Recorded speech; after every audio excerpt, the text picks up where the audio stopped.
స్వచ్ఛ ఆంధ్ర దివస్ కార్యక్రమంలో పాల్గొన్న మంత్రి పార్థసారథి నూజివీడు రోడ్లను శుభ్రపరిచారు. ఏలూరు జిల్లా నూజివీడు నియోజకవర్గం అగిరిపల్లి గ్రామంలో స్వచ్ఛ ఆంధ్ర స్వచ్ఛ దివస్ కార్యక్రమం నిర్వహించారు. ప్రతి ఒక్కరూ తమ ఇంటి పరిసరాలు శుభ్రం చేసుకోవాలని, తోటి వారిని సైతం చైతన్యం చేస్తూ ముందుకు సాగాలని మంత్రి పార్థసారథి సూచించారు.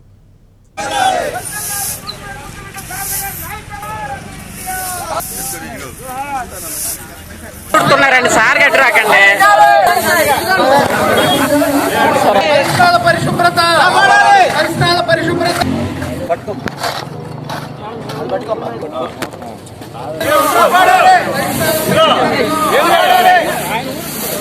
దాన్ని కలుపుతారులే కలుపుతారు.